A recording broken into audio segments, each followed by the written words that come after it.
لا حول ولا قوة إلا بالله العلي العظيم. بسم الله الرحمن الرحيم. الحمد لله الملك الحق المبين، والصلاة والسلام على حبيب إله العالمين أبي القاسم محمد وآله الطيبين الذين أذهب الله عنهم الرجس وطهرهم تطهيرا.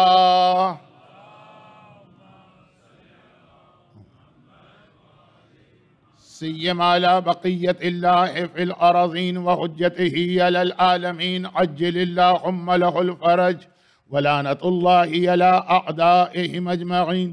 أما بعد، فقد قال الله عز وجل في كتابه المبين وفرقانه المتين وقرآنه المجيد وقوله الحق. بسم الله الرحمن الرحيم.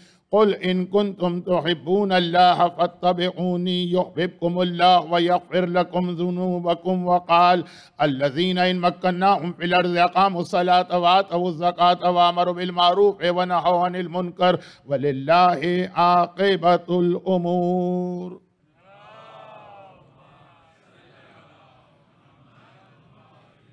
مکمل اطاعت کا مظاہرہ قیس ابن سعد ابن عبادہ فرما رہے ہیں، لیکن جو اس واقعے کا دوسرا پہلو ہے وہ بھی واضح کر دینا ضروری ہے، اگرچہ واضح کیا بھی گیا ہے لیکن پھر بھی، اور وہ یہ ہے کہ جن حالات میں مولائے متقیان کی خلافت ظاہری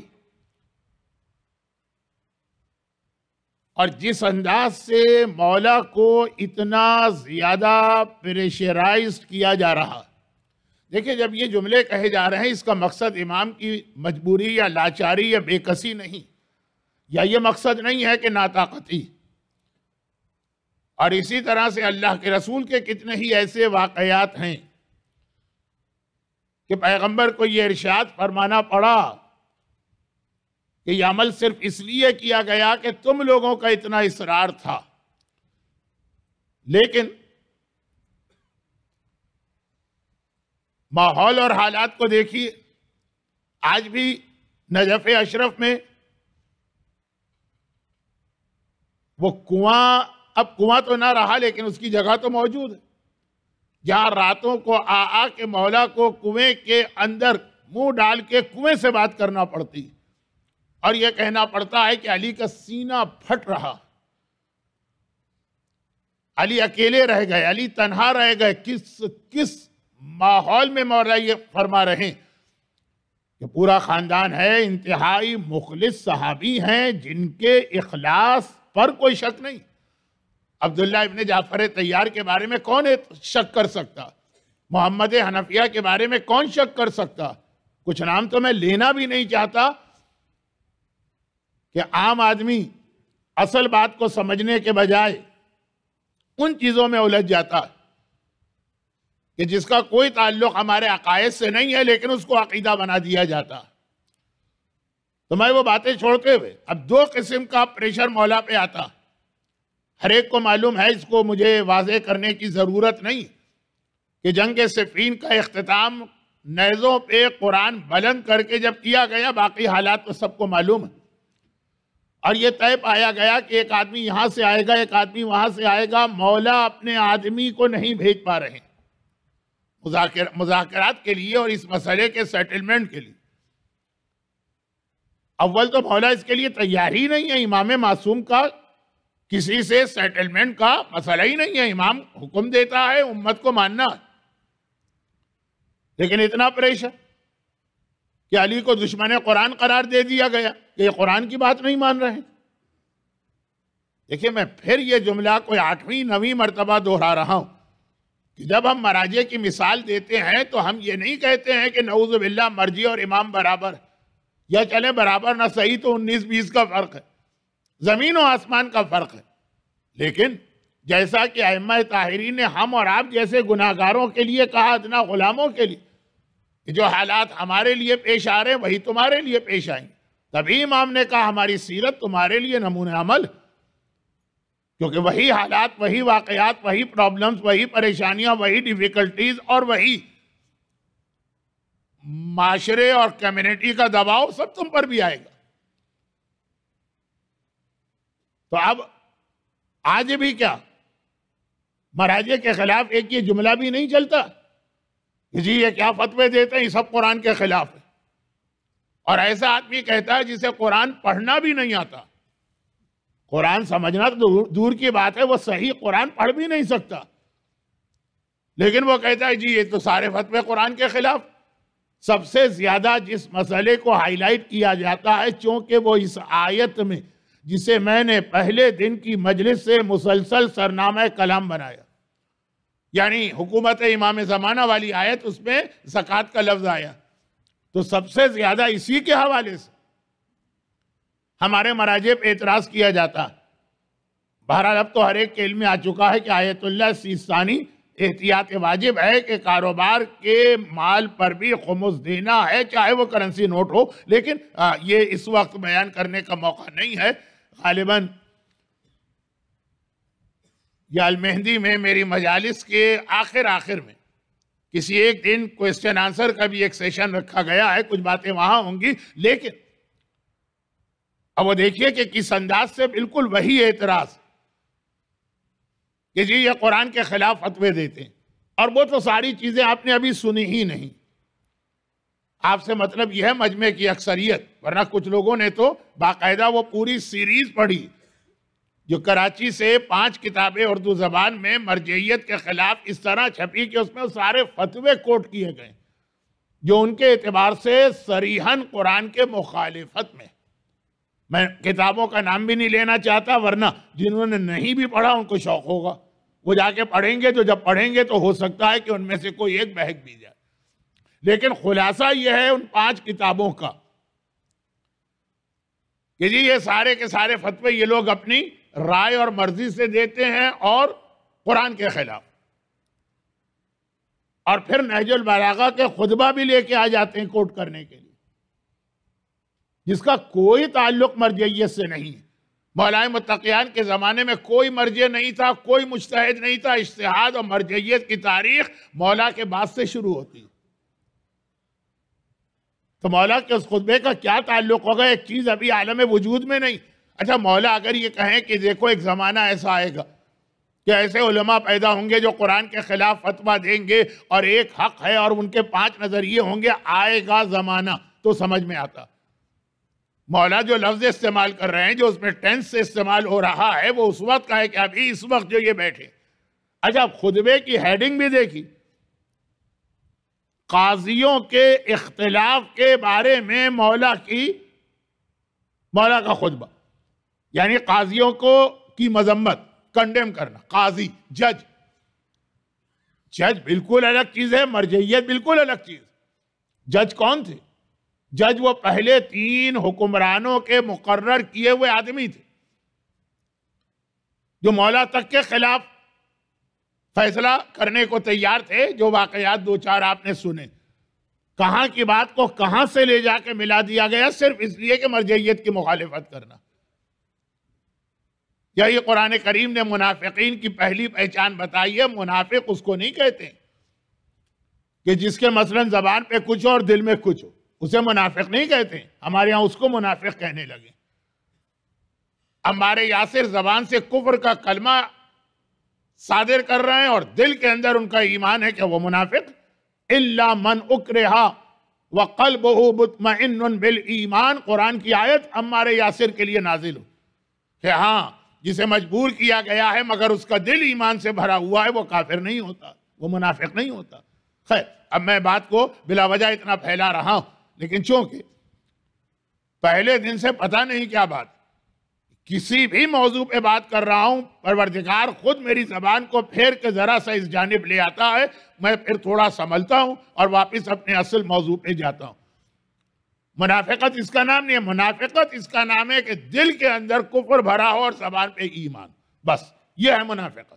چنانچہ اگر ہم گھر میں شراب پی رہے ہیں اور لوگوں کے سامنے بہت ہی متقی اور پرہیزگار بن کے آ رہے ہیں تو اس کو منافقت نہیں کہیں گے.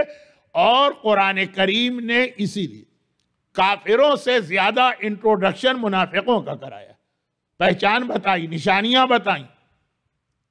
اور عجیب بات یہ کہ قرآن کریم آپ پڑھتے چلے جائیے، کافروں کی نشانیاں اور پہچان ہمیں بار بار یاد نہیں دلائی جا رہی، منافقوں کی نشانیاں بار بار یاد دلائی جا رہی ہیں۔ بار بار سے میری مراد کیا ہے؟ ہر جمعے کی نماز میں، چاہے آپ سورہ جمعہ کی تلاوت کریں، چاہے آپ سورہ منافقون کی تلاوت کریں، چاہے آپ دونوں سوروں کی تلاوت کریں۔ سورہ نماز جمعہ جہاں وہ لوگ بھی آ جاتے ہیں جو عام دنوں میں ظہرین کی نماز جماعت کے ساتھ نہیں پڑھ پاتے، تو اسلامی دنیا میں جہاں وقت ہوتا ہے وہاں سورہ جمعہ، سورہ منافقون دونوں کی تلاوت کی جاتی ہے نماز جمعہ۔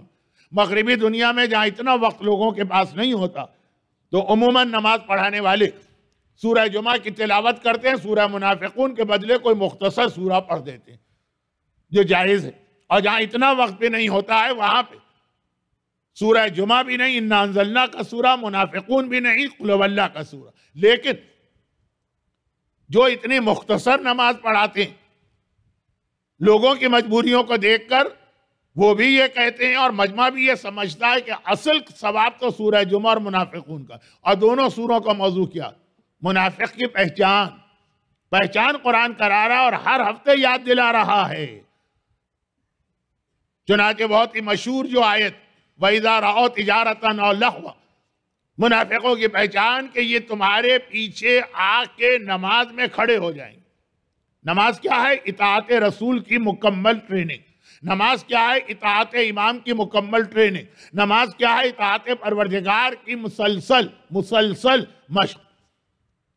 آ گئے، لیکن آیت اتنی مشہور ہے کہ شاید یہ جو مجمع آج کی مجلس میں آئے گا، ویک ڈے کی مجلس کے اندر، وہ یہ ساری باتیں تو اچھی طرح سے جانتا ہے، شاید میں تھوڑا سا وقت ضائع کر رہا ہوں۔ وَإِذَا رَأَوْا تِجَارَةً، یہ آ بھی گئے، اطاعت کا مظاہرہ کیا۔ یہ کیوں آئے؟ اس لیے آئے کہ وَإِذَا نُودِيَ لِلصَّلَاةِ مِن يَوْمِ الْجُمُعَةِ، جیسے ہی انہوں نے نماز کی آواز سنی اپنے کاموں کو چھوڑ کے بھاگتے ہوئے آ رہے ہیں۔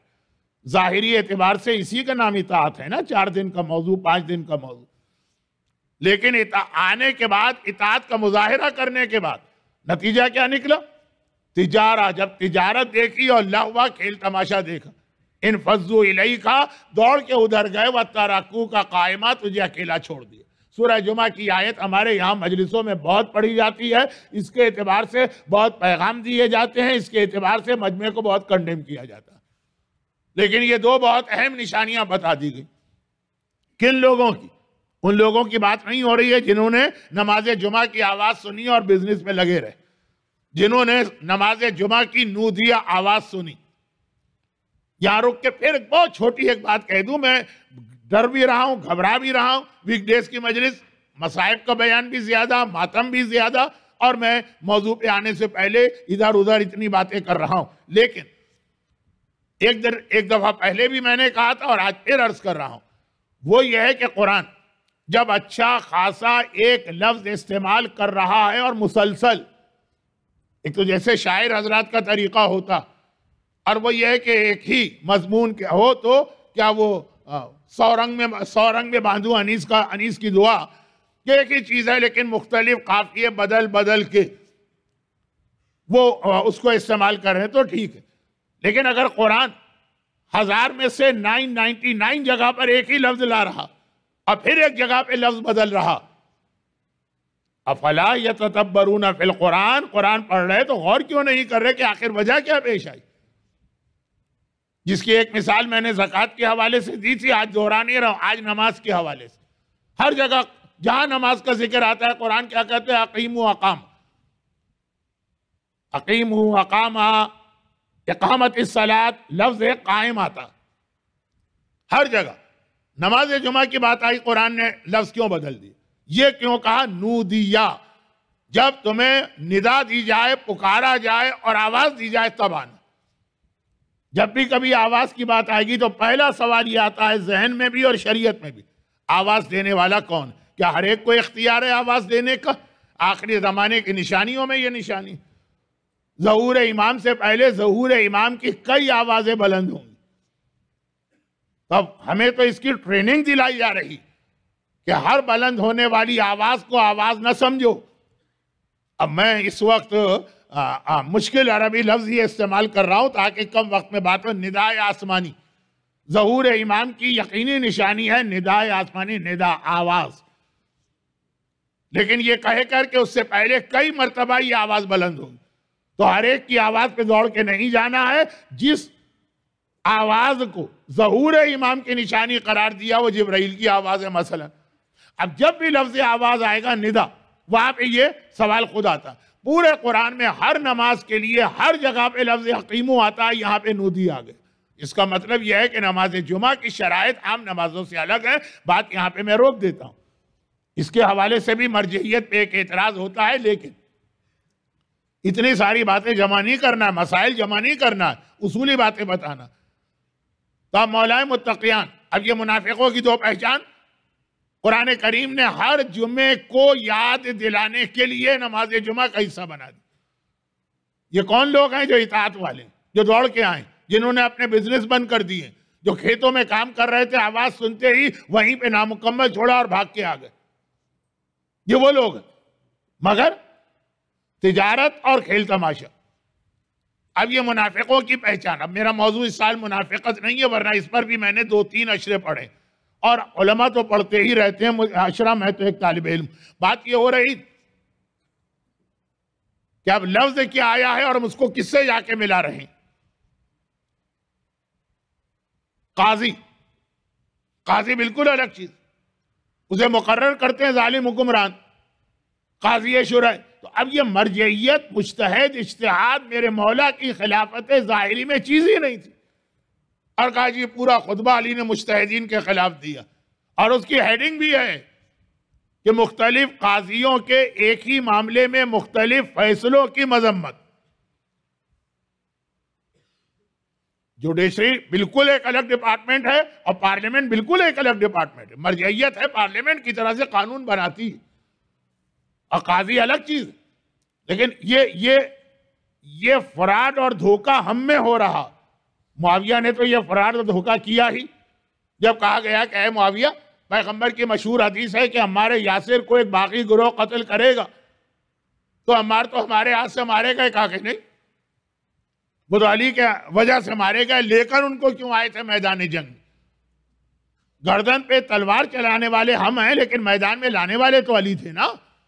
مولا کو کہنا پڑا تو پھر تو اس طرح سے وحشی جناب حمزہ کا قاتل نہیں ہوا، رسول اللہ جناب حمزہ کے قاتل ہوئے کہ ان کو لے کے کیوں آئے. لیکن اس سے بڑا یہ فراڈ ہوا، پتھروں کو جزدان میں رکھ کے قرآن کے نام سے بلند کر دیا گیا.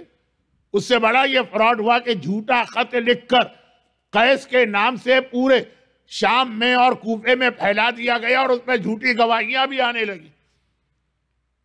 اور علی والوں میں بھی اگر یہی خاصیت آ جائے کہ نہج البلاغہ ہر ایک کے گھر میں ہے، قرآن کے برابر رکھی ہوئی، 1 منٹ میں جا کے کھول کے دیکھ سکتے ہیں کہ خطبے کی ہیڈنگ کیا ہے، خطبے کا پورا موضوع، مواد کیا ہے، میٹر کیا، سب صاف صاف لکھا ہوا. مگر جو مرجعیت کے خلاف 4-5 کتابیں لکھی گئی، اس کے اندر بھی ہائی لائٹ اسی کو کر کے بات کی گئی، اور جو لوگ ہیں اینٹی مرجعیت وہ اسی کو استعمال کر رہے ہیں. لیکن دشمن کا تو کام ہی یہی، وہ یہ کرے گا تو تعجب نہیں ہے. وہ جب قرآن تک سے کھیل کرے گا، آیت کہیں کی ہوگی استعمال کہیں کر دے گا. اب میں کیسے یہ بات کہوں، لیکن وَمِنَ النَّاسِ مَن يَشْرِي نَفْسَهُ ابْتِغَاءَ مَرْضَاتِ اللَّهِ، ایک ایسا بندہ ہے جو اپنے نفس کو بیچ کر اللہ کی مرضی خریدتا ہے. سمرہ ابن جندب نے 1,00,000 درہم لے کر، کیا یہ آیت ابن ملجم کے بارے میں نہیں بنائی کہ جی میں نے خود پیغمبر سے سنا ہے کہ میری امت میں آگے ایک ابن ملجم پیدا ہونے والا، یہ قرآن اس کا تذکرہ کر رہا ہے. تو یہ تو ہم تماشے دیکھ رہے ہیں. مگر سوال یہ ہے کہ جب ہمارا وقت آتا ہے تو ہم بھی خود اسی میں کیوں انوالو ہو جاتے ہیں. اور امام زمانہ کو سب سے زیادہ ٹف ٹائم اپنے شیعوں کی جانب سے اسی حوالے سے ملے گا، جو مولا کائنات کو اپنی امامت نہیں، خلافت اور حکومت میں ملا. علی کی حکومت شروع ہوئی تو جو علی کو ٹف ٹائم ملا، وہی ٹف ٹائم امام زمانہ کو اپنی حکومت کی ابتدا میں ملے گا. ماننے والے ہی بفر گئے، کلمہ پڑھنے والے ہی خلاف ہو گئے. علی کے ہاتھ پاؤں جوڑ کے علی کو اس باغ سے ڈھونڈ کے لائے جو آج بھی مدینے کے اندر موجود. مولا تو مدینہ چھوڑ کے باہر چلے گئے تھے جو آخری زمانے کے حالات ہو رہے تھے. آخری زمانے سے مطلب یہ ہے کہ حضرت عثمان کی حکومت کے آخری زمانے کے حالات. مدینہ ہی چھوڑ دیا, شہر سے باہر ویرانے میں چلے گئے. اور آج بھی مدینہ کے اندر وہ زیارت ہے, اس لیے کہ جو 1400 سال پہلے شہر سے باہر تھا, اب تو بہرحال وہ ڈاؤن ٹاؤن کا حصہ ہے, مدینہ کے ڈاؤن ٹاؤن کا بھی. لیکن وہی لوگ جو ہاتھ پاؤں جوڑ کے خوشامد کر کے علی کا جملہ سن کر کے یہ پھٹی ہوئی جوتی زیادہ قیمتی ہے اس حکومت سے جو تم لوگ مجھے دے رہے, یہ کتے کا لاشا جو مرا ہوا کتا سڑ رہا ہے, کیڑے رینگ رہے ہیں, وہ زیادہ قیمتی ہے تمہاری دی ہوئی حکومت سے. پھر بھی کہا کہ نہیں, آپ ہی کی حکومت چاہیے. کیا اسی طرح تڑپ تڑپ کے آج ہم اپنے زمانے کے امام کو نہیں بلاتے کہ مولا ہمیں تو آپ ہی کی حکومت چاہیے, مولا ہمیں تو آپ ہی کا نظام چاہیے, مولا ہمیں تو آپ ہی چاہیے. اور ان بٹوین اگر آپ دیکھیں تو آقا حسین کو بھی کوفے والوں نے اس طرح بلایا, لیکن ابھی بات بہت زیادہ پھیل گئی ہے, سمیٹتا ہوں. تو اب اس کے بعد قرآن بلند ہوئے اور علی کے عام لشکر نے علی کی مخالفت کی, اور اتنی بات ماننے کو تیار نہیں ہے کہ اگر مذاکرات کے لیے کوئی آدمی جا رہا تو علی اپنی مرضی کا آدمی بھیجے. اور یہاں جب مرضی کی بات آئی تو ایک جملہ میں اور بھی اس لیے کہہ دوں کہ ہماری قوم میں آج کل وہی چیز آہستہ آہستہ پیدا ہونے لگی جو فدق کے مسئلے پر یا اس سے کچھ پہلے کے حکمرانوں نے کہی تھی کہ بھئی جو چیزیں قرآن ہے, جو مسئلے پہ بحث کریں گے کہیں گے قرآن میں دکھا دیجئے کہاں لکھا. حدیث کا نام سنتے ہی کچھ لوگوں کے تو منہ بن جاتے ہیں, کچھ لوگوں کے چہرے کے تاثرات ایسے ہوتے ہیں کہ کیا کمزور اور غلط چیز کا نام لے لیا. کچھ لوگ صاف صاف کہہ دیتے ہیں کہ حدیثوں کا کیا بھروسہ, جھوٹی حدیثیں بھی. لیکن نہج البلاغہ میں میرے مولا کا فرمان, وہ جو سیکنڈ پارٹ ہے نہج البلاغہ کا, اس کے لاسٹ پیج پہ جائیے. 78 مولا کے فرمان ہے, 75 74, جب عبداللہ ابن عباس کو بھیج رہے تھے اپنا نمائندہ بنا کر, کہا خبردار ان لوگوں سے جب بحث کرنا. نہج البلاغہ, آپ کے بچے اگر یہاں ہوتے تو فوراً اسمارٹ فون نکال کے نہج البلاغہ کے پارٹ 2 کے لاسٹ پیج پہ پہنچ بھی جاتے. اچھی بات, پڑھنے والے کے اوپر اتنا بھروسہ نہ کریں, بہرحال پہلے تصدیق کر لیں. لا تخاصصہم بالقرآن, دیکھو ان سے بحث قرآن سے نہیں کرنا. ہمارے ہاں تو ہر بحث قرآن سے ہوتی ہے کہ قرآن میں کہاں لکھا ہوا, اور مولا کہہ رہے ہیں خبردار قرآن بیچ میں لے کے نہ آنا, کیونکہ قرآن میں ایک آیت کے کئی معنی نکلتے ہیں. تم ایک انٹرپریٹیشن کرو گے, وہ دوسرا انٹرپریٹیشن کرے گا. آیت وہی آیت ہوگی. بہت ہی چھوٹی سی ایک بات, اس لیے کہ ہمارا مجمع جانتا, آیت تطہیر قرآن کے اندر ہے. شاید کبھی کوئی حیران بھی ہوتا ہو کہ یہ آیت تطہیر جیسی واضح آیت آنے کے باوجود کیوں نہیں مانتے ہیں دوسرے مسلمان. اس لیے نہیں مانتے ہیں کہ انٹرپریٹیشن اہل بیت کا وہ کرتے ہیں ازواج. کہتے بالکل ٹھیک ہے, قرآن نے کہا یہ ازواج نبی ہیں, جناب خدیجہ ہیں, جناب سودا ہیں, حضرت عائشہ ہیں, حضرت حفصہ ہیں, ان کی طہارت کی گواہی. آیت وہی ایک آیت جو ہمارے نزدیک کیا اللہ کے نزدیک اہل بیت کی اتنی بڑی فضیلت, اس کا انکار نہیں کرتے ہیں. کون انکار کرے گا, قرآن میں ہے آیت. لیکن اب انٹرپریٹیشن کہتے ہیں اہل بیت کے یہ معنی, وہ جو آپ علماء سے پھر سنتے ہیں کہ عربی زبان میں اہل بیت کس کو کہتے ہیں, لیکن ان کی دلیلیں بھی اگر آپ کبھی سنیں تو آپ بھی چکرا جائیں گے. اسی لیے بہت ساری چیزیں ہم لوگ بہت کھل کے نہیں بتاتے ہیں. قرآن کریم میں جو حضرت سارہ کا واقعہ ہے, فرشتہ آیا تو سارہ کو اہل بیت کہہ کے مخاطب کیا. ان کی دلیل ہے کہ دیکھیں بیوی کو اہل بیت کہا جا رہا ہے, لیکن میں نے یہ تو اس لیے اطمینان سے دوہرا دیا کہ مجھے یقین کامل کہ چاہے قیامت ہی کیوں نہ آ جائے اور آسمان زمین پہ کیوں نہ گر پڑے, کوئی مومن اس کی وجہ سے نہیں بہکے گا اور اہل بیت سے پنجتن کو نہیں نکالے گا. لیکن قرآن کی ہر آیت پہ یہی بحث, انٹرپریٹیشن کے. آیہ مباہلہ کبھی سنیے کہ کیا اس کا انٹرپریٹیشن کیا جاتا, آپ سر پکڑ کے بیٹھ جائیں گے. لیکن آپ سر پکڑ کے بیٹھیں گے تو وہ لوگ کہتے ہیں جب تم آیہ مباہلہ کی تفسیر کرتے ہو علی اور فاطمہ تو ہم سر پکڑ کے بیٹھ جاتے, یہ وہ لوگ کہتے ہیں. تو مولا نے کہا لا تخاصصہم, ان سے مخاصمت یعنی ان سے بحث نہ کرنا قرآن سے. فَإِنَّ لَهُ ذُو وُجْهُ, قرآن کی ہر آیت کے کئی معنی ہوتے ہیں، تم ایک معنی لوگے وہ دوسرے معنی لیں گے، آیت پہ دونوں متفق ہیں۔ اس لیے حدیث رسول کے ذریعے سے اپنی بات ثابت کرنا۔ آج مومن کا سب سے بڑا مسئلہ یہی ہے کہ وہ حدیث پر تو بھروسہ کرنے کو تیار ہی نہیں ہے۔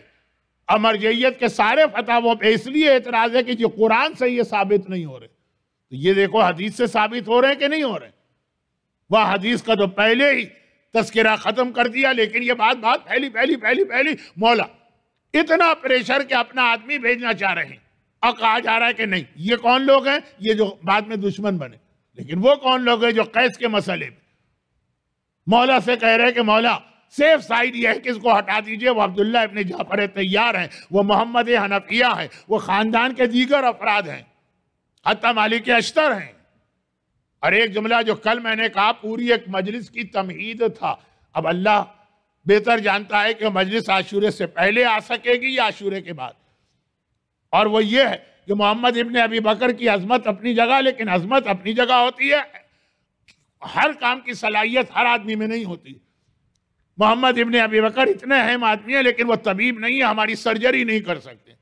مالک اشتر وہ اپنی جگہ اہم، لیکن فقیہ نہیں ہے، مرجع نہیں ہے، مجتہد نہیں ہے، چنانچہ حلال و حرام کے مسائل کے لیے مولا علی ان کو مقرر نہیں کر رہے۔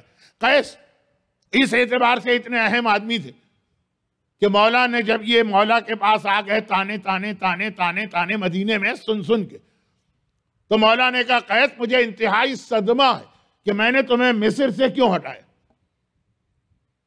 تو مولا کیوں ہٹایا جب آپ کو صدمہ ہے؟ نہیں، علی کے اپنے کیمپ میں قریبی جاننے والے، ان میں کوئی منافق نہیں، ان میں کسی کی نیت میں خرابی نہیں، وہ سب اپنے اندازے سے ہی سمجھ رہے ہیں کہ آج کا ماحول اتنا خراب ماحول، ایمان بک رہے ہیں، معاویہ کی رشوتیں چل رہی ہیں، کہیں قیس بھی نہ بک گئے ہوں، اپنی جگہ سب مخلص۔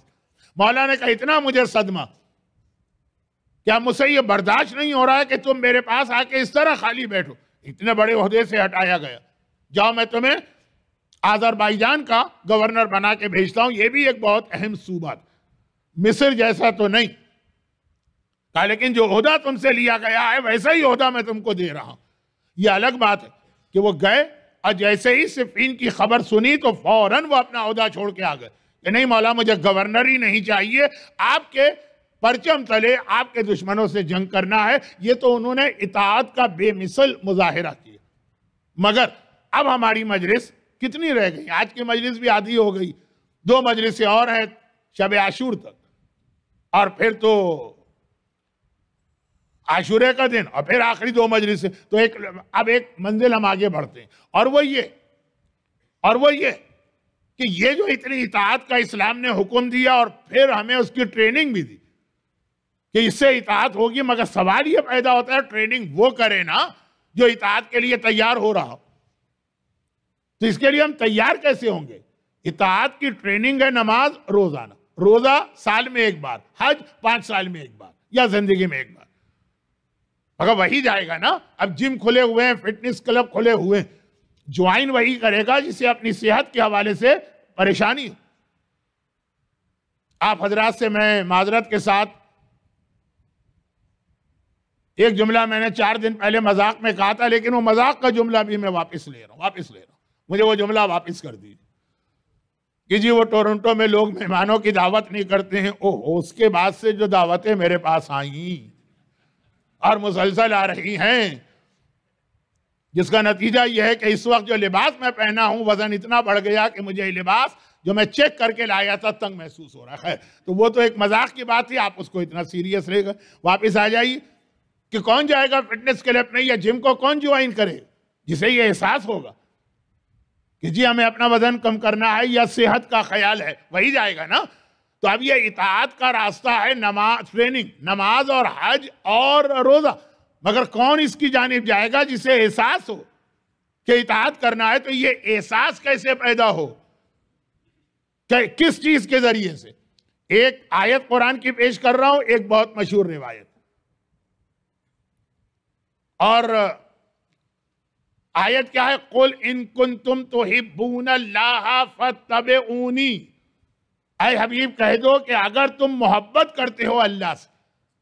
اچھا، ایک مجلس میں نے اس حوالے سے پڑھی تھی کہ اصل محبت اللہ سے، باقی ساری محبتیں اللہ کی وجہ سے. حتیٰ یہ رسول اور امام کا نام بھی میں نے لیا، مجھے خود بہت عجیب لگ رہا تھا. ایسا لگ رہا تھا کہ جیسے میں توہین امامت یا توہین رسالت کر رہا ہوں جب میں نے یہ جملہ کہا کہ ہم رسول سے بھی محبت نہیں کرتے، اللہ کی وجہ سے کرتے. یعنی بعض علماء تو اس کو کھل کے اس طرح سے بیان کرتے اور لکھتے ہیں، لیکن یہ اسٹائل عموماً وہابیت کا ہے کہ صحیح بات بھی کہیں گے تو بدتمیزی اور گستاخی کے لہجے میں کہ جی اگر رسول بھی کبھی اللہ کے خلاف کوئی بات کریں گے تو ہم رسول کی بات بھی نہیں مانیں گے، کیونکہ اصل رسالت اللہ کی وجہ سے ہے. جب وہ اللہ ہی کے خلاف چلے گئے تو پھر ہم رسول کو کیوں مانیں؟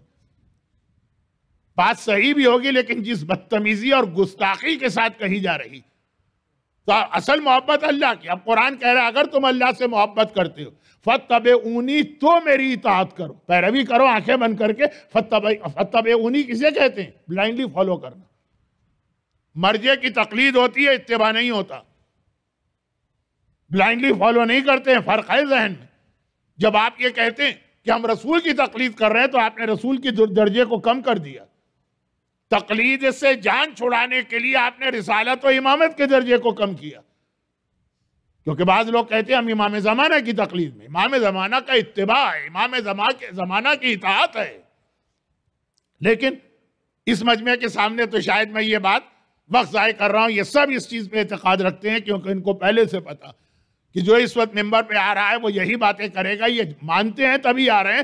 صرف یہاں پہ آیت کے ایک لفظ پہ توجہ دلانا، اطاعت کرو. اطاعت کرو کب؟ اگر اللہ سے محبت کرتے ہو. محبت کرو گے تو اطاعت کرو گے. تو یہ جو کہا گیا پہلے دن سے آج تک، میں نے تو نہیں کہا، قرآن کی آیتیں اطاعت اطاعت اطاعت اس کی ٹریننگ بتائی، لیکن ہم اطاعت کے لیے تیار کیوں ہوں گے؟ کہا کہ یہ اسی وقت ہوگا جب محبت کرو گے. محبت وہ جذبہ ہے جو آدمی کو کسی کی اطاعت پہ مجبور کرتا. محبت. آئیے اب یہ تو قرآن کی آیت، پھر حدیث، پھر صاحبان ایمان سے خطاب ہے، تو اس حوالے سے اس انداز سے ایک بات، یہ کیوں روایت میں آیا؟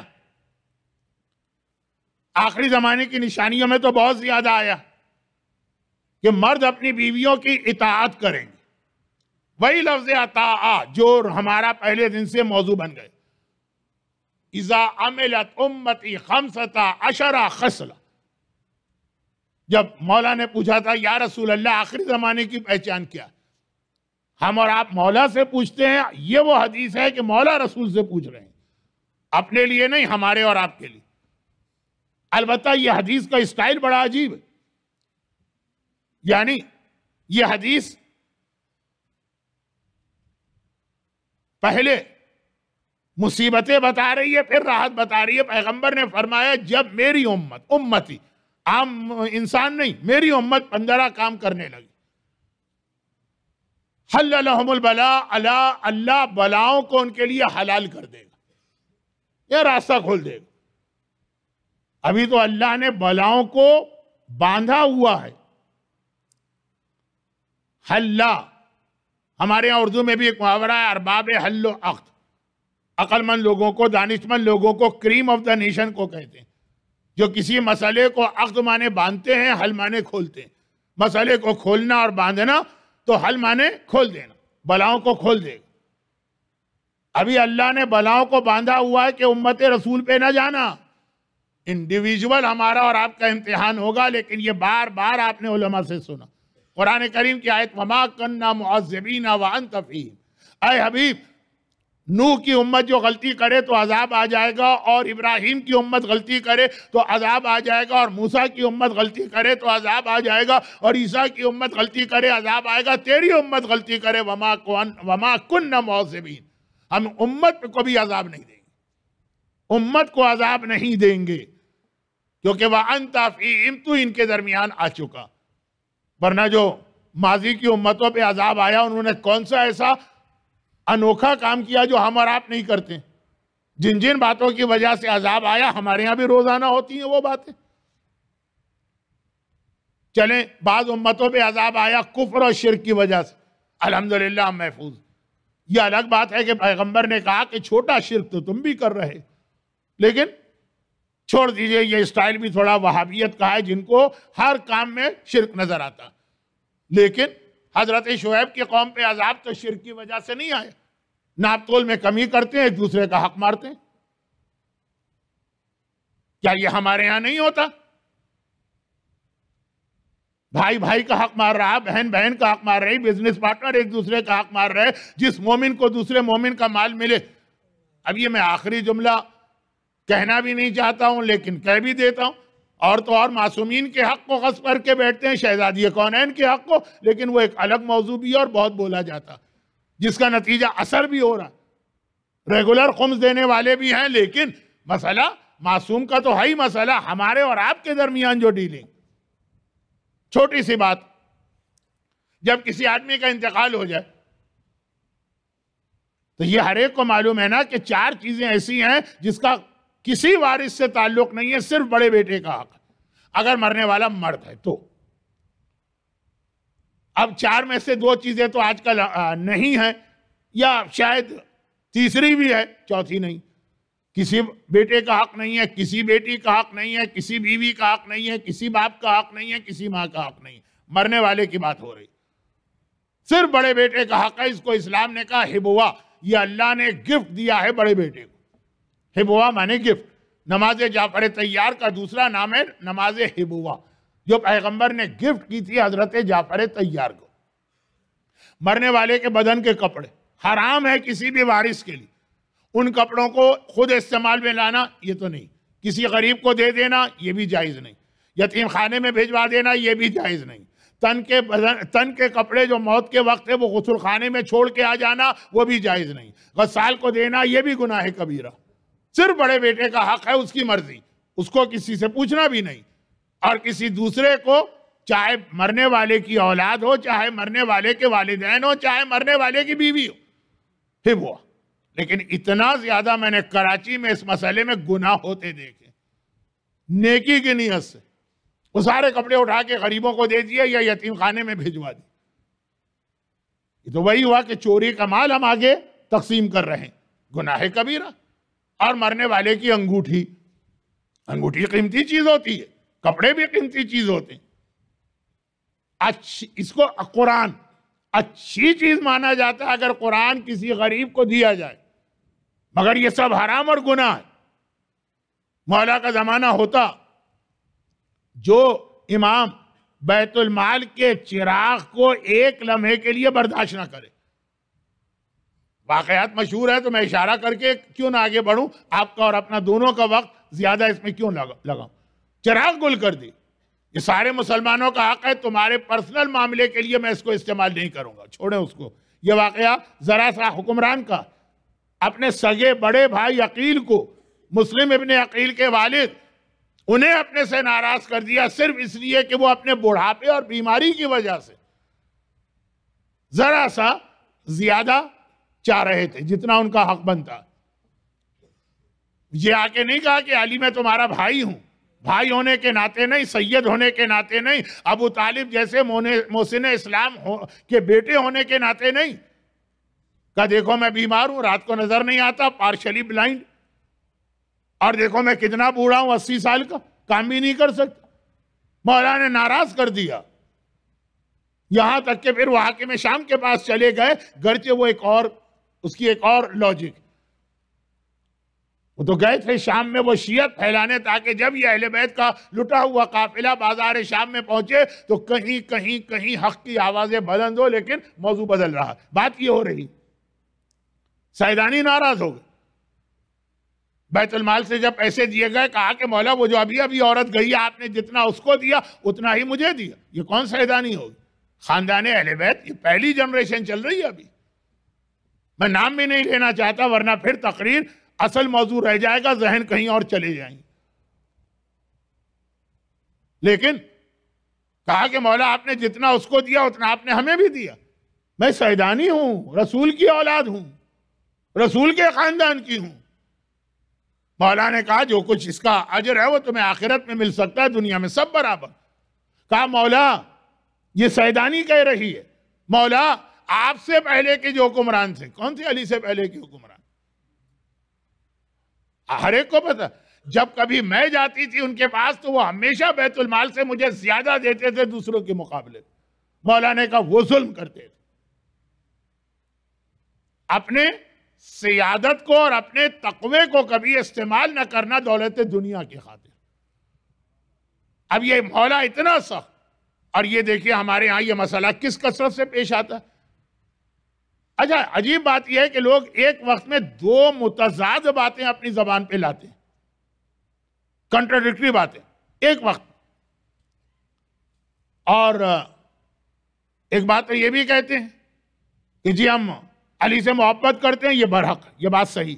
میں وہیں جا رہا تھا کہ محبت اطاعت پیدا کرتی، تو علی کی محبت ہے تو علی کی اطاعت ہوگی. یہ آخری جملہ مجھے کہنا تھا چونکہ وقت آ چکا ہے مصائب کا، تو میں نے جلدی سے پہلے کہہ دیا. ابھی 2-4 منٹ اور میں آپ کا وقت لیتا ہوں، پھر اس جملے پہ آتا ہوں. محبت اطاعت پیدا کرتی، علی سے محبت کرتے ہیں، اور پھر جب ذرا سا دنیا میں کوئی پرابلم اور تکلیف آ جائے چیخنے لگتے ہیں. ملا کی دوڑ مسجد تک خالی ملا کی نہیں، ہر مومن کی دوڑ. جو فریاد، جو کمپلین، جو شکایت زمانے کی وجہ سے جو آپ کے پرابلم ہے، صرف اس بارگاہ الہی میں پیش کیجیے، صرف بارگاہ امامت میں پیش کیجیے. ہر جگہ بیٹھ کے چیخنا، دھاڑنا، اپنے مسائل بیان کرنا، حتیٰ یہ بہت احتیاط سے جملہ کہہ رہا ہوں، بہت زیادہ دعائیں اس حوالے سے منگوانا، یہ بھی اسلام نے پسندیدہ قرار نہیں دیا، منع بھی نہیں کیا، لیکن بہت زیادہ.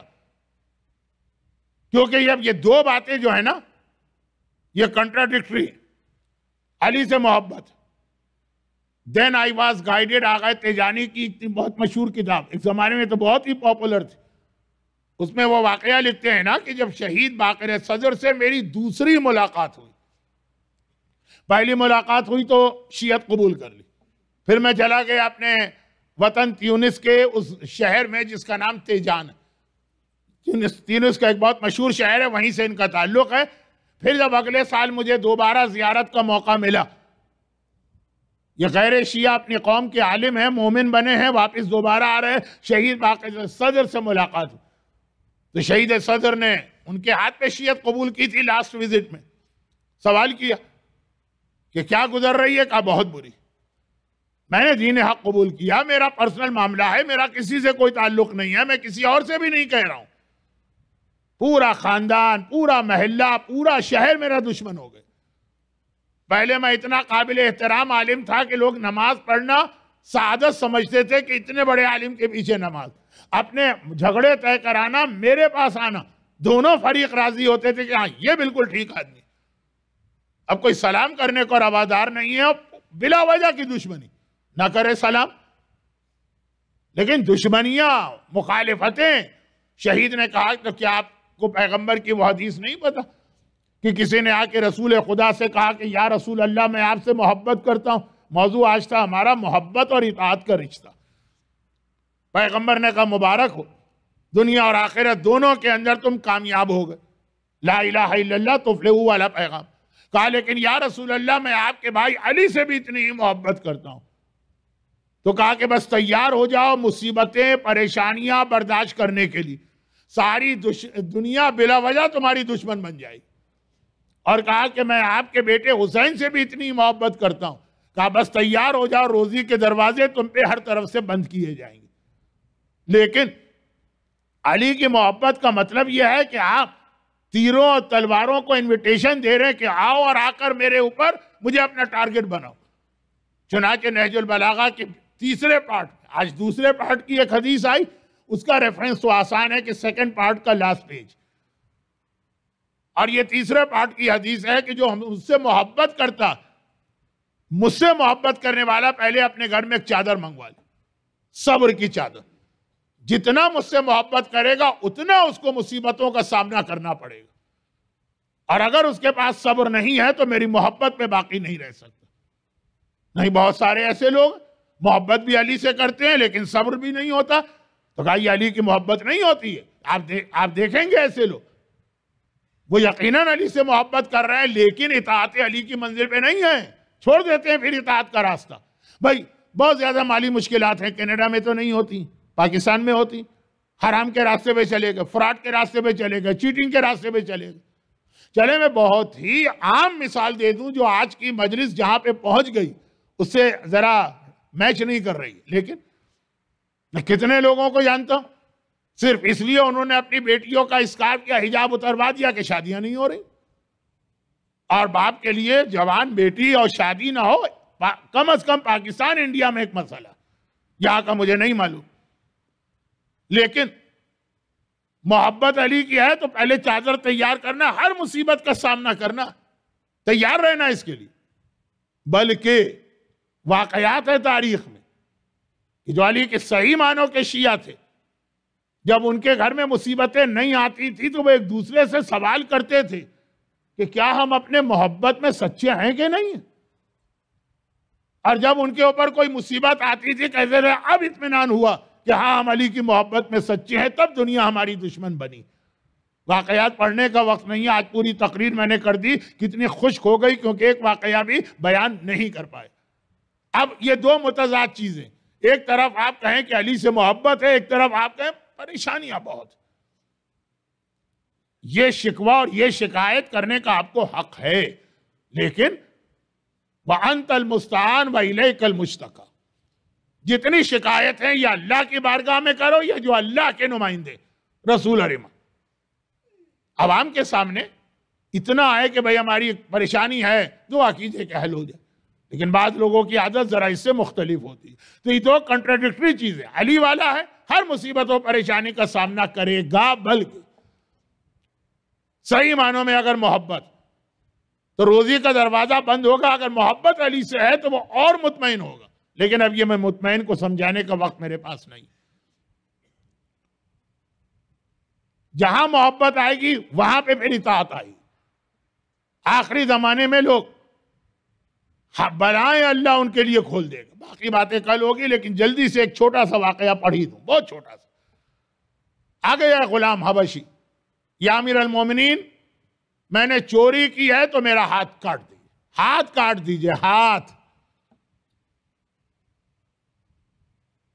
ہم تو اس کے لیے بھی تیار نہیں ہے کہ ذرا بہت اچھی ہماری گاڑی ہے تو ذرا اس سے ایک درجہ نیچے ہو جائے. یہ کیا کر دیا مولا نے، یہ کیا اللہ نے کر دیا، یہ کیا ہمارے گھر میں مصیبت آ گئی. ہاتھ کاٹ دیجیے. پھر واقعہ مشہور ہے کہ مولا نے منع کیا، ہاتھ نہیں کاٹا. کیوں؟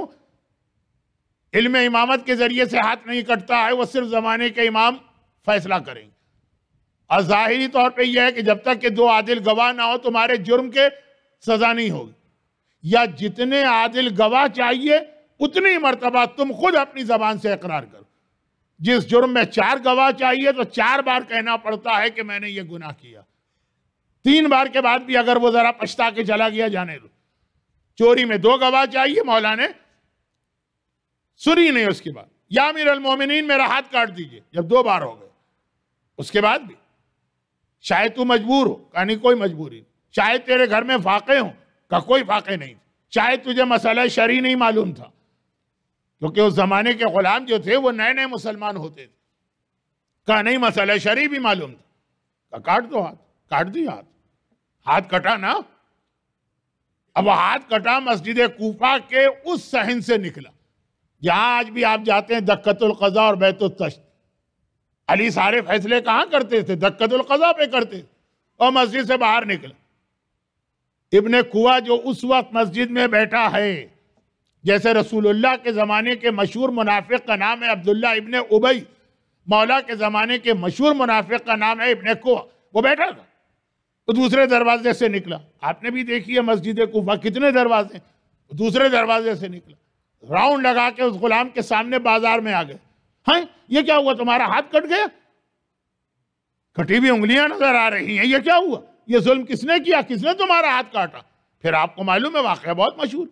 قطع یمینی امیر المومنین امام المتقین قاتل المشرکین قائد الغر المحجلین وصی الرسول زوج البتول سیف اللہ المسرور المصلی للقبرتین التام برحمتین اسد اللہ الغارب مظہر العجائب والغرائب امام المشارق والمغارب علی ابن ابی طالب. وہ بازار کوفہ میں کٹے ہوئے ہاتھ کو دکھا کے قصیدہ پڑھ رہا.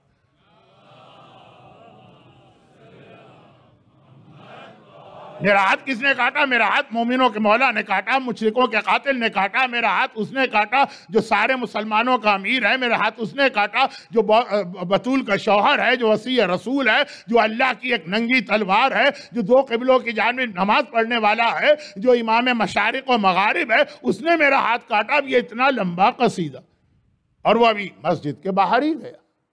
مسجد میں کسی نے جا کے کہا مولا جس کا آپ نے ہاتھ کاٹا وہ تو آپ کے فضائل بیان کر رہا۔ مولا نے امام حسن کو بلا کے کہا بیٹا حسن علیکا بعمک الاسود، جاؤ اپنے چچا کو لے کے آؤ۔ بعمک الاسود، آقا حسن مجتبیٰ نور خالص نور اول اس سے کہہ رہے جاؤ اپنے چچا کو لے کے آؤ۔ الاسود، جو غلام عموماً افریقہ کے ہوتے تھے، تو رنگ کے اعتبار سے اسود، جرم کے اعتبار سے چوری، ہاتھ کٹا ہوا ہے، اسٹیٹس کے اعتبار سے غلامی کا چچا چچا آئے۔ مولا نے کہا میں نے تیرا ہاتھ کاٹا، اور ذرا سی وقتی ناراضگی بھی نہیں، وقتی، کبھی وقتی ناراضگی تو ہو جاتی ہے نا۔ کہا مولا میں تو آپ کا احسان ادا کرتے کرتے زندگی گزاروں تب بھی ناکافی ہے۔ احسان؟ ہاتھ کاٹا؟ کہا کہ ہاں آپ نے مجھے اس قابل بنایا کہ اب میں جنت میں جا سکتا ہوں۔ اگر آپ یہ سزا نہ دیتے میں جنت کے قابل نہ ہوتا، آپ نے میرے اوپر احسان کیا ہے۔ مولا نے مجمع کو دیکھا کیونکہ اس میں کھوا بھی آ کے بیٹھ گیا، اور کہا یاد رکھو کہ ہمارا جو دشمن ہے، اب یہ عربی محاورہ ہے، اگر اس کے پورے حلق سے پیٹ تک اس کو شہد سے بھر دو، یا اردو میں کہیں گے اس کو پوری دنیا دے دو، تب بھی وہ ہماری دشمنی نہیں چھوڑے گا۔ اور جو ہمارا محبت کرنے والا اس کے بدن کے ٹکڑے ٹکڑے کر دو، تلوار سے 70 ٹکڑے کر دو، تب بھی وہ ہماری محبت کو نہیں چھوڑے گا۔ یہ کہے کہ ابا ہاتھ میں ڈالی 2 رکعت نماز نماز نماز نماز تو بہت ہے، اور پھر جو ابا ہٹائی تو اس کا ہاتھ ٹھیک ہو چکا تھا، لیکن مسئلہ مولا کا وہ جملہ تھا، محبت کا تقاضا ہے کہ بدن کے ٹکڑے ٹکڑے ہوں، علی ٹکڑے ٹکڑے کرے چلے۔ کوئی جہاد اور جنگ کا مسئلہ ہو تو الگ بات ہے، یہاں تو سزا دی ہے اسلامی۔ ہم اور آپ تو اسی خوشی کے مارے انتظار کر رہے ہیں کہ امام زمانہ آئیں گے، سب کو سزائے دیں گے، اب تو بچ نکلیں گے۔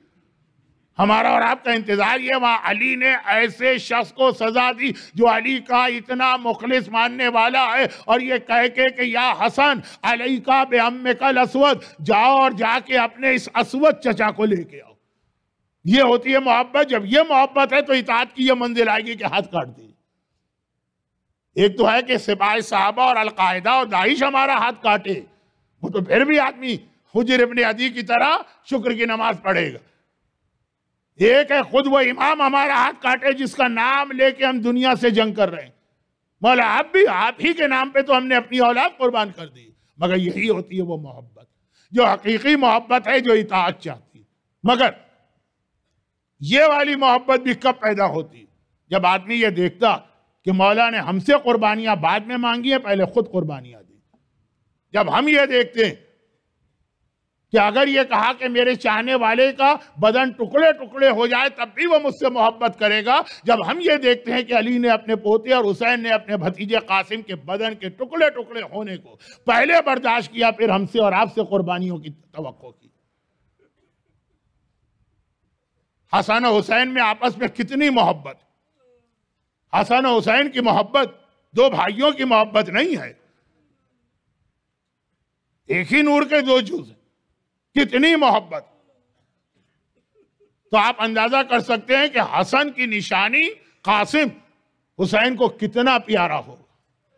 اب کربلا کا مسئلہ یہ ہے کہ وہاں اتنی شخصیتیں جمع ہو گئیں کہ ہر ایک کے فضائل صحیح معنوں میں پڑھنے کا وقت بھی نہیں ملتا، ورنہ یاد رکھیے کہ عام گھرانوں کا یہ دستور اور رواج ہے کہ اگر کسی کا بھائی مر جائے اور اس کا چھوٹا بچہ یتیم ہو جائے تو چچا باپ سے زیادہ اس کا خیال کرتا ہے، اپنی اولاد سے زیادہ اس کا خیال کرتا ہے۔ دیکھ لیجیے آپ کسی بھی شریف گھرانے میں، یہ تو کائنات کا شریف ترین گھرانہ، عام گھرانوں میں بھی دیکھ لیجیے کہ اگر ایسا ہو کہ بھائی مر گیا، اس کا بچہ یتیم ہے، تو اپنے گھر میں ہم کوئی چیز لائیں گے، اپنی اولاد کو بعد میں دیں گے، پہلے اس کا خیال کریں۔ قاسم ہر وقت چچا کی آنکھوں کے سامنے، اور چچا عجیب انداز سے پال رہا۔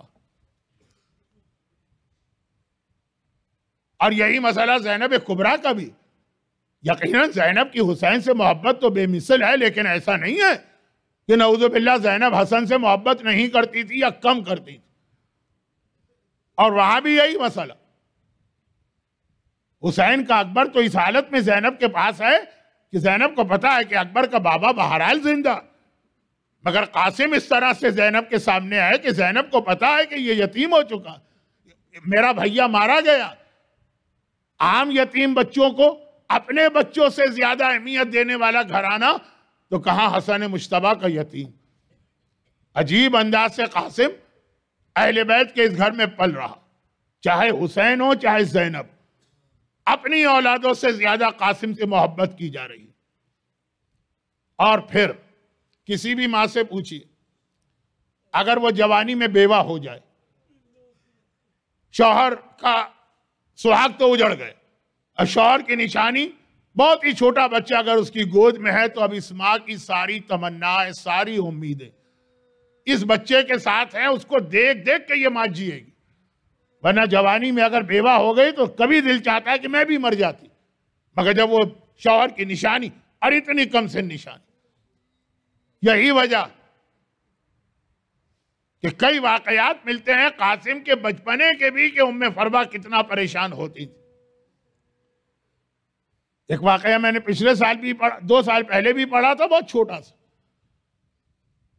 ایک صبح کو جب ام فروا نیند سے بیدار ہوئی تو زینب کبریٰ، حسن دنیا سے چلا گیا ہے، اب ام فروا کی ساری دیکھ بھال و خیال زینب کی ذمہ داری۔ چنانچہ روزانہ صبح زینب آ کے ام فروا کی خیریت تو دریافت کرتی۔ جب یہ سارے گھرانے، یہ پورا گھرانہ، ان کے سارے گھر بہت قریب کیا دیوار ملے ہوئے، اور سارے گھر اندر سے کنیکٹڈ۔ روزانہ صبح کو زینب آتی، ام فروا خیریت تو ہے، کوئی مسئلہ، کوئی حاجت، کوئی ضرورت؟ میں پھر ایک جملہ کہہ دوں کہ یہ ہمارے یہاں ایک عام شریف گھرانے کا بھی یہی دستور و رواج ہے۔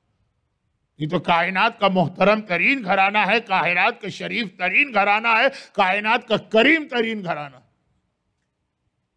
جب مدینے کی وہ خواتین، جب یزید کے لشکر نے مدینے پہ حملہ کیا اور چوتھے امام نے اپنے گھر کا دروازہ کھول کے ان تمام عورتوں کو اپنے گھر میں جگہ دی، اور انہوں نے کہا خدا کی قسم کبھی اپنے باپ کے گھر میں ہم اتنے آرام سے نہ رہے، اپنے شوہر کے گھر میں اتنے آرام سے نہ رہے، جس عزت اور احترام کے ساتھ حسین کے اس فرزند نے اپنے گھر میں ہم کو رکھا، عزت بھی دی، ضرورت بھی پوری کی۔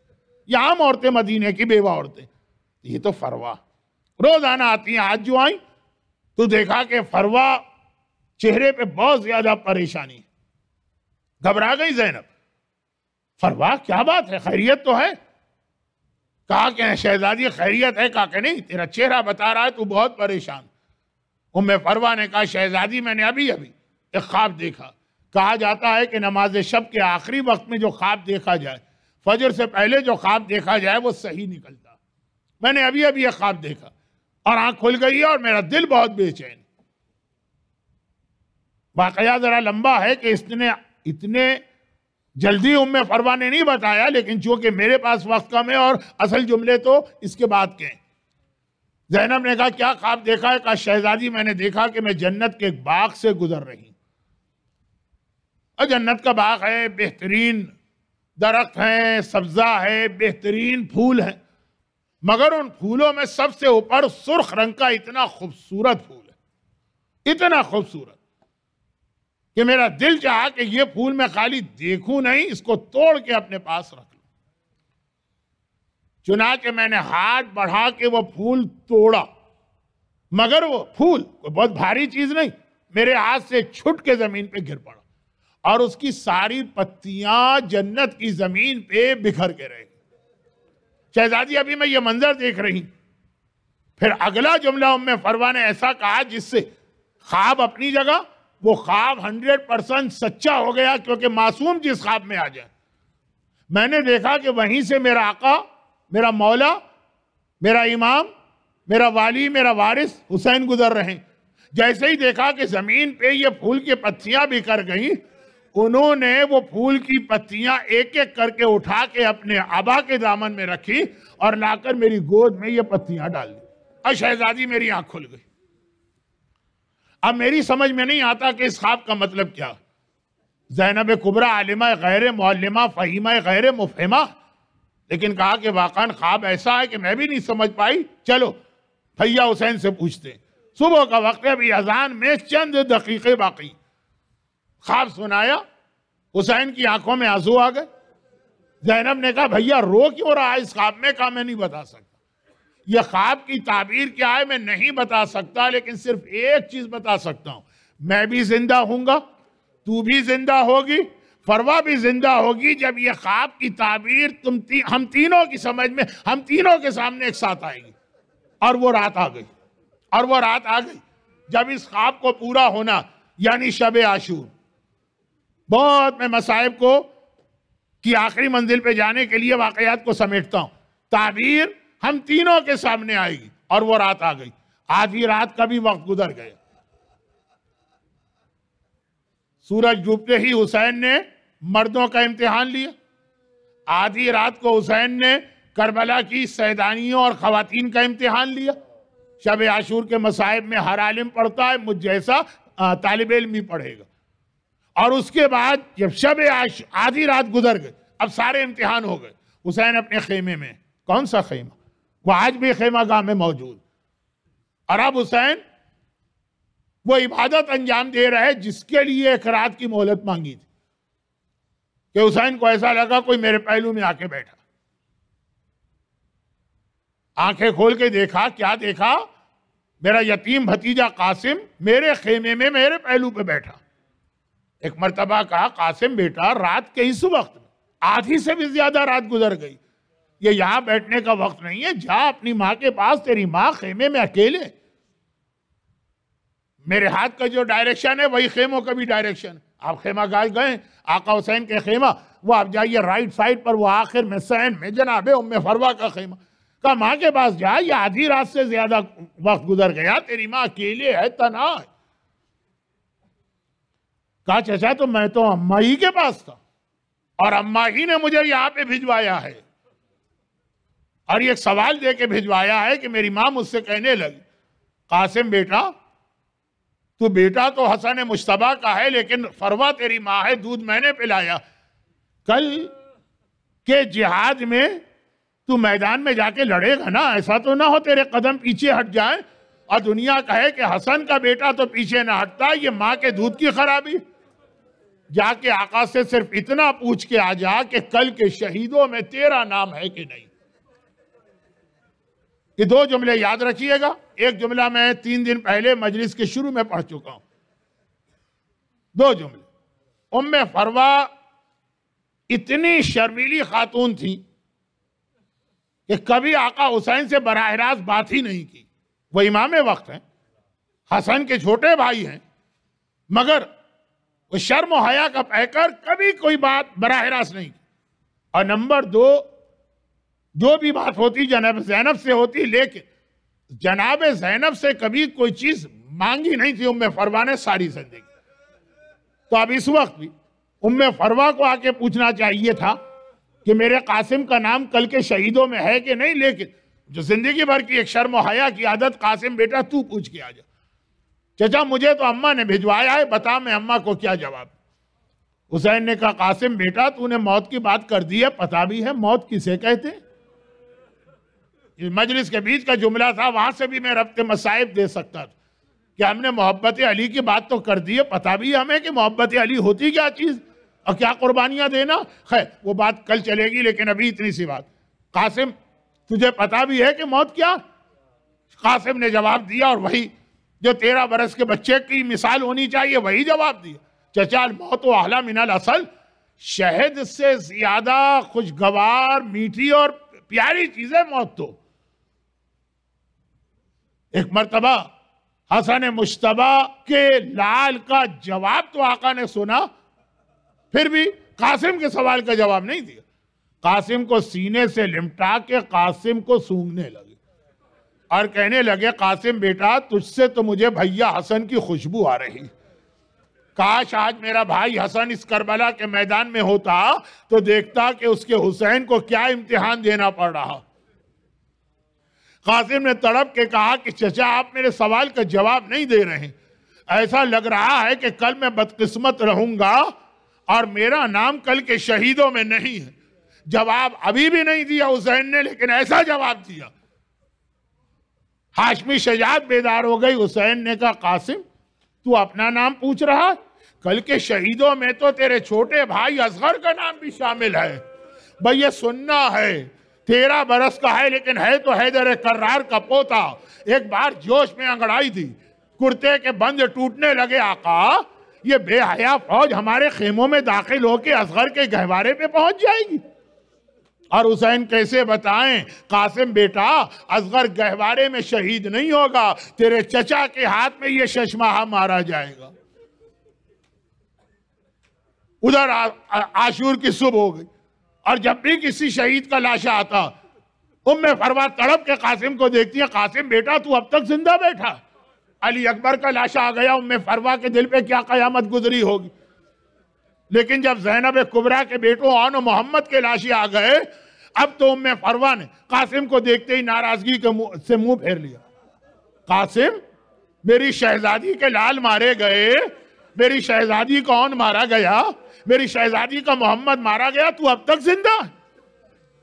قاسم نے جو ناراضگی دیکھی تو ہاتھ جوڑ لی، اور ایک مرتبہ کہا اماں کسی سے بھی پوچھ لے، صبح سے بار بار چچا کے پاس جا رہا ہوں، چچا مجھے جسم سے لپٹا کے یہ تو کہتا تجھ سے بھیا حسن کی خوشبو آ رہی ہے، لیکن مقتل میں جانے کی اجازت نہیں دیتا۔ 2 روایتیں، ایک تعویذ والی روایت، ساری روایتیں پڑھنے کا وقت نہیں، اور ایک یہ روایت۔ ایک مرتبہ فروہ نے کہا اچھا قاسم اب میں تیری سفارش کا انتظام کرتی ہوں، یہ کہہ کے سیدھی زینب کبریٰ کے پاس آئی۔ آقا حسین سے تو زندگی میں کبھی بات نہیں کی، شرم کی وجہ سے۔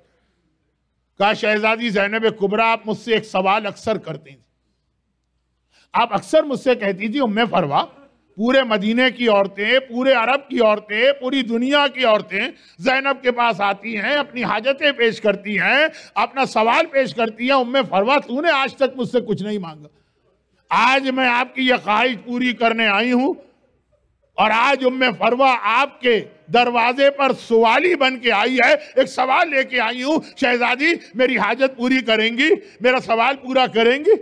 زینب تو کب سے انتظار کر رہی تھی کبھی تو فروہ یہ جملہ کہیں۔ ایک مرتبہ تڑپ کے کہا فروہ کہے گا نہیں، پہلے آپ وعدہ کریں کہ میرا سوال پورا کریں گی، میری حاجت پوری کریں گی۔ زینب نے کہا اچھا مشکل کشا کی بیٹی تجھ سے وعدہ کرتی ہے، بس ایک بار قاسم کو آگے بڑھا دیا اور کہا کہ شہزادی میرے قاسم کو کسی طرح سے مرنے کی اجازت دلوا دیجئے، آقا سے کہیے میرا قاسم بھی اب میدان میں جائے گا۔ زینب نے سر سے پیر تک پہلے فروہ کو دیکھا اور پھر قاسم کو دیکھا۔ قاسم بیٹا مجھے بھیا حسن اب تک یاد ہے، میں کیسے تیری سفارش کروں، لیکن فروہ سے وعدہ کر چکی ہیں۔ فضہ سے کہا بھیا کو بلا کے لانا۔ حسین آئے، بہت لمبی مجلس ہو گئی ہے تو مصائب کو مختصر کرنا ہے۔ ایک مرتبہ کہا حسین اب قاسم کو بھی مقتل میں جانے کی اجازت دو۔ حسین نے حیرت سے دیکھا زینب بہن یہ تم کہہ رہی ہو؟ بھیا حسن کی نشانی، بھیا حسن کا لال، کیا بھیا حسن بھول گئے؟ زینب نے تڑپ کے کہا لیکن کیا کروں، فروہ سے وعدہ کر چکی ہوں، میرے قاسم کو مقتل میں جانے دے۔ ایک مرتبہ حسین نے سر سے پیر تک دیکھا، اچھا قاسم بیٹا جا۔ فروہ نے پھر ہاتھ جوڑے، زینب سے کہا شہزادی ایک لمحے ٹھہر جائیے۔ اپنے خیمے میں گئیں، صندوق کھولا، ایک مرتبہ امامہ لے کے آئیں، زینب کے حوالے سے کیا، کہا شہزادی آقا سے کہیے اپنے ہاتھ سے یہ امامہ قاسم کو پہنائے، یہ قاسم کے بابا حسن مجتبیٰ کا امامہ ہے۔ ارے قاسم مقتل میں جائے تو حسن کی شبیہ بن کے جائے، حسن جیسا بن کے جائے۔ اور قاسم چلا، اتنا کم سن تھا کہ گھوڑے پہ بیٹھ بھی نہیں سکتا تھا۔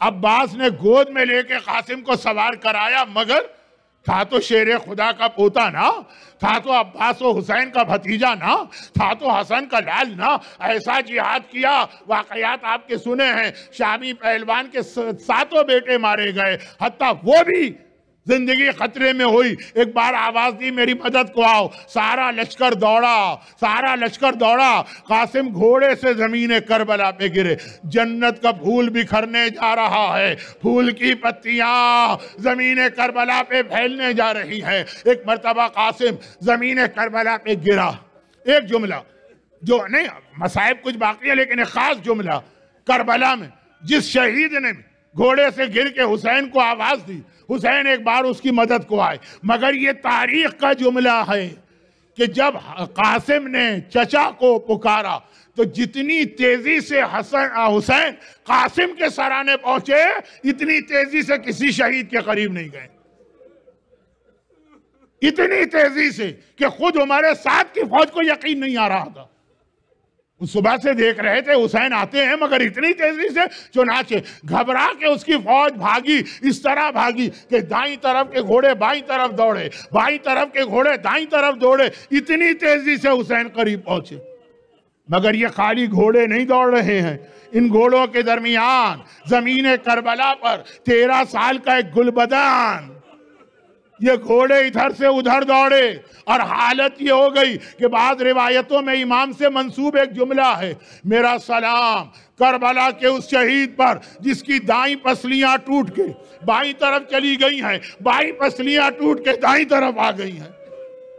میرے مرحوم استاد ایک جملہ کہتے تھے، مولانا مصطفیٰ جوہر صاحب، کربلا کے تمام شہیدوں نے ہر مصیبت میں حسین کا ساتھ دیا ہے، مگر ایک مصیبت ایسی ہے صرف قاسم نے چچا کا ساتھ دیا، اور وہ ہے جسم کی پامالی، جسم کا ٹکڑے ٹکڑے ہونا، یا حسین کا بدن پامال کیا گیا یا قاسم کا۔ لیکن میرے مرحوم استاد کہتے تھے یہاں بھی ایک فرق ہے، حسین کا بدن پامال ہوا حسین کی شہادت کے بعد، مگر قاسم زندہ تھا۔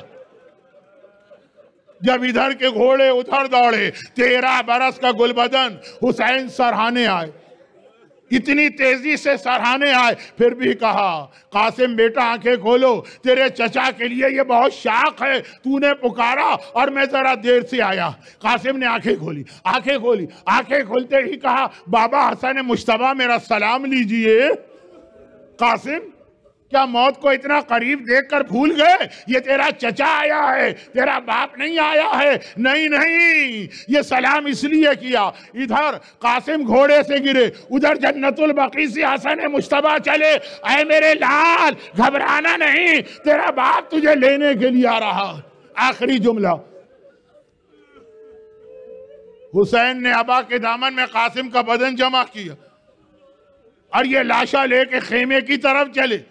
ہر شہید کا لاشا لے کے خیمے میں داخل ہوتے ہیں، آج در خیمہ پہ رک گئے، وہاں بیویاں انتظار کر رہی، بہت دیر ہو گئی، اس سے پہلے تو کسی لاشے کے آنے میں دیر نہ ہوئی۔ زینب کبریٰ حالات معلوم کرنے در خیمہ کے قریب آئیں، پردہ ہٹایا، دیکھا حسین تو در خیمہ پر کھڑے، خالی ہاتھ کھڑے، لاشا نہیں۔